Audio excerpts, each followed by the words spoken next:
19 सितंबर 2025। जैसे ही जुबिन की मौत की खबर आती है, पूरा आसाम थम जाता है। Tears in their eyes, grieving the loss of soul of Assam.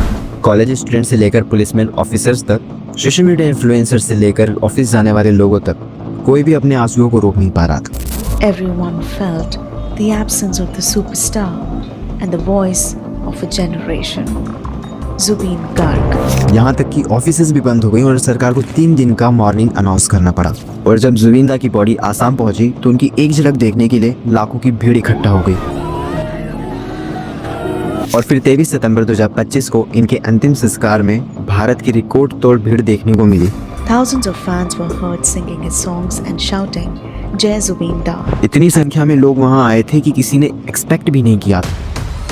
अगर आप आसाम से नहीं हो और आप जुबिंदा को ज़्यादा नहीं जानते हो तो आपके मन में ये सवाल जरूर आया होगा कि आखिर क्यों एक सिंगर के लिए इतनी भीड़। सो इसका आंसर है, जुबिंदा सिर्फ एक सिंगर नहीं।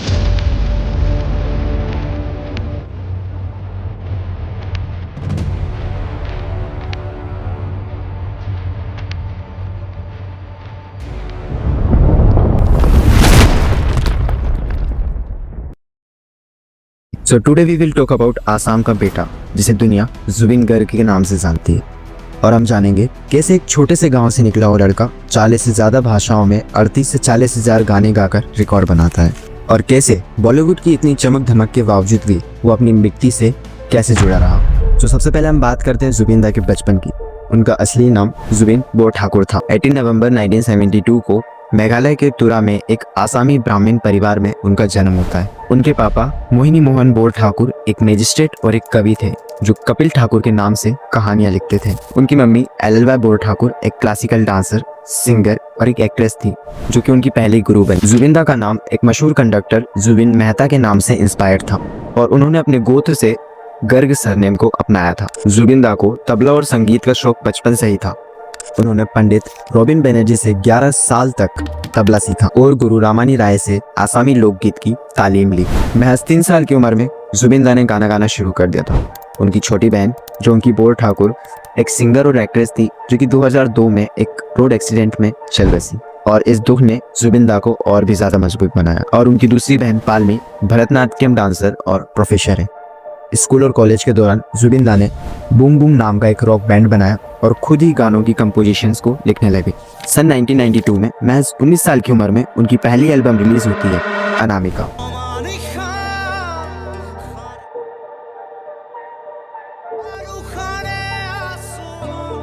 जो कि रातों रात ही हिट हो जाती है। उनके ब्यू एल्बम उजान प्रीति ने भी सारे रिकॉर्ड्स तोड़ दिए और उन्हें रातों रात हर घर में फेमस कर दिया। आसाम के यूथ ने एक नए फ्यूजन साउंड से अपनी पहचान बनाई जिसमें ट्रेडिशनल फोल्क और रॉक का मिक्स था। जुबिंदा जल्दी ही मुंबई शिफ्ट हुए और उनकी पहली हिंदी एल्बम चांदनी रात ने उनके बॉलीवुड के दरवाजे खोले। फिल्म दिल से और फिजा जैसे प्रोजेक्ट से उनकी आवाज नेशनल लेवल पर सुनी गई और 2006 में उनका गाना आता है या अली, जो कि आप सबने सुना होगा, जो कि उन्हें वर्ल्ड वाइड स्टार बना देता है। और ये गाना ग्लोबल इंडिया फिल्म अवार्ड से भी सम्मानित हुआ है। Singer male goes to Zubin for Ya Ali Gangster. इसके बाद भी उन्होंने 40 से ज्यादा भाषाओं में लाखों लोगों के लिए गाने गाए। जुबिंदा सिर्फ एक सिंगर नहीं थे, वो मल्टी इंस्ट्रूमेंटलिस्ट, कंपोजर, डायरेक्टर और एक एक्टर भी थे। Guitar, tabla, mandolin, keyboard, drum, लगभग 12 से भी ज्यादा इंस्ट्रूमेंट्स वो बजाते थे। सन 2000 में एक डब्ड मूवी हिया दिया निया आई में उन्होंने कदम रखा और बाद में मिशन चाइना ने 6 करोड़ से भी ज्यादा कमाए। और कंचनजंगा ने करप्शन जैसे इश्यूज को हाईलाइट करते हुए रीजनल बॉक्स ऑफिस बनाया। इन्हीं के साथ साथ उन्होंने शॉर्ट फिल्म्स और डॉक्यूमेंट्रीज के लिए भी म्यूजिक कंपोज किया, जिसके लिए उन्हें नेशनल फिल्म अवार्ड भी मिला। ये सब करते हुए भी उनका मेन फोकस आसामी कल्चर को ग्लोबल प्लेटफॉर्म पर लाना था, जिसके लिए उन्होंने कई बॉलीवुड के ऑफर्स को भी ठुकरा दिया।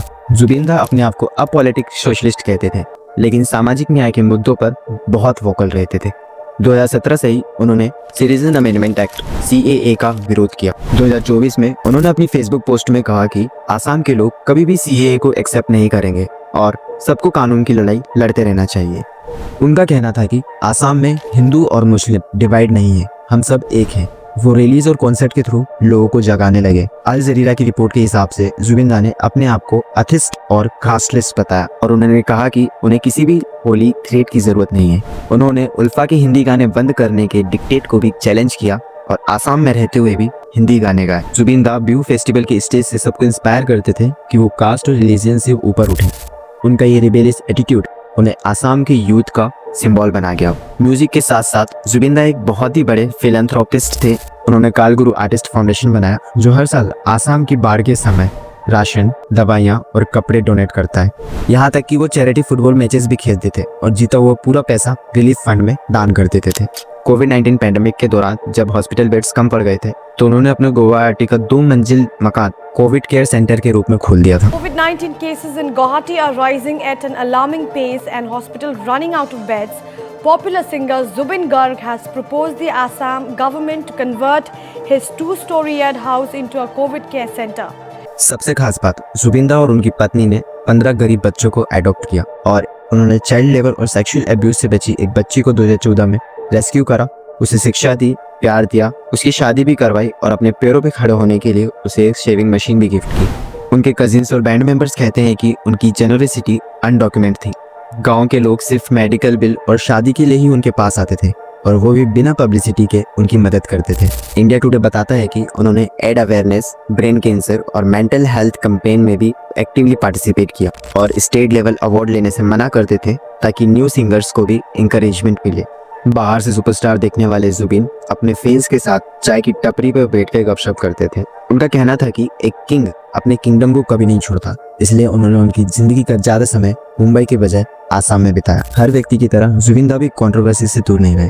2019 में उन्होंने एक इवेंट में कहा कि मैं ब्राह्मण हूँ और मैंने स्केट थ्रेड तोड़ दिया। स्केट थ्रेड मतलब ये पवित्र धागा, और उन्होंने कहा कि हर ब्राह्मण को इसे तोड़ देना चाहिए, जिससे कि एक बहुत बड़ी कंट्रोवर्सी खड़ी हो गई और तुरंत ही FIR लोड हो गई। उनका ये स्टेटमेंट कास्ट सिस्टम के अगेंस्ट था, बट बहुत से लोगों ने इसे एक हेट स्पीच समझ लिया।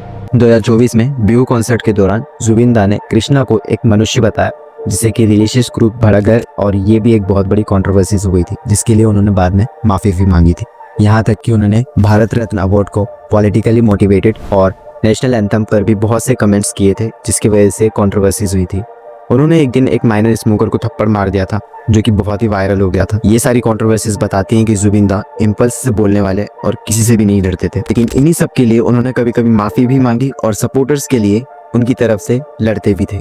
जुबिंदा को उनके टैलेंट के लिए बहुत से अवार्ड्स मिले। 2006 में उन्हें ग्लोबल इंडियन फिल्म अवार्ड का बेस्ट प्लेबैक सिंगर अवार्ड मिला एंड 2009 में national film award for non feature film music direction से भी सम्मानित किया गया। 2024 में university of technology and science of Meghalaya ने उन्हें D.Litt की डिग्री दी। Assamese films mission China, Kanchenjunga के लिए भी उन्हें बॉक्स ऑफिस अकॉर्ड्स मिले। इन सभी के बावजूद भी उन्होंने स्टेट्स अवार्ड लेने से मना कर दिया, क्योंकि वो मानते थे कि यंग सिंगर्स को भी मौका मिलना चाहिए। जुबिंदा खुद को ह्यूमनिस्ट और सोशलिस्ट के रूप में देखते थे। अल जफीर के मुताबिक जुबिंदा ने खुद को अथिस्ट और कास्टलेस बताया और हमेशा कास्ट सिस्टम से नफरत जताई। उनका सिंपल वे में कहना था कि उनकी ना कोई कास्ट है और ना ही कोई धर्म, सबसे पहले वो सिर्फ एक इंसान है। वो ओपनली बीफ खाने की सलाह देते थे और कहते थे कि मैराथन रनर हिमा दास को बीफ खाना चाहिए, जो कि आगे जाके एक कंट्रोवर्सी बन गया। उनका पब्लिक इमेज एक रेबल और आइकोनोक्लास्ट का था। स्टेज पे कभी चार्लिन टैटू, कभी गन प्रॉप्स के साथ परफॉर्म करते थे, यहाँ तक कि पॉलिटिकल स्टेटमेंट्स तक से नहीं डरते थे। इन सब के बाद भी उनका उनके फैंस के साथ एक बहुत ही प्यारा रिश्ता था। हजारों की संख्या में लोग उन्हें सुनने के लिए आते थे और उनकी सादगी भरी सिंगिंग से प्रभावित होते थे। नेशनल हेराल्ड का आर्टिकल कहता है कि उन्होंने 40,000 गाने गाने के बाद भी बॉलीवुड को छोड़कर रीजनल म्यूजिक पर फोकस किया और आम लोगों के लिए अपने घर के दरवाजे हमेशा खुले रखे। वो नेशनल ईस्ट इंडिया फेस्टिवल में परफॉर्म करने गए थे और 19 सितंबर 2025 को सिंगापुर के लाजरस आइलैंड पर स्विमिंग करते हुए उन्हें साइजर आता है और वो डूब जाते हैं। उनकी उम्र महज 52 साल थी। सिंगापुर पुलिस की प्रीलिमिनरी रिपोर्ट ने ड्रॉनिंग को रीजन बताया, लेकिन आसाम की CID ने इसे एक सस्पिशियस डेथ मानकर केस को रजिस्टर कर लिया। टाइप्स ऑफ इंडिया की रिपोर्ट के हिसाब से फेस्टिवल के ऑर्गेनाइजर और मैनेजर के घर पर रेड हुई और मर्डर चार्जेस की जांच शुरू कर दी गई है। इन्वेस्टिगेशन अभी भी चल रही है और ऑटोस्पाई रिपोर्ट सिंगापुर से इंडिया को हैंडओवर भी कर दी गई है। SIT और CID टीम प्रॉप्स को आगे बढ़ा रही है। जुबिंदा का अंतिम संस्कार गुवाहाटी के कामरकुंजी में 23 सितंबर को स्टेट ऑनर्स के साथ हुआ, जहां उन्हें 21 गन्स से सैल्यूट किया गया। जुबिंदा ने एक बार कहा था, मेरे मरने के बाद ये लोग एक हफ्ते तक रोएंगे।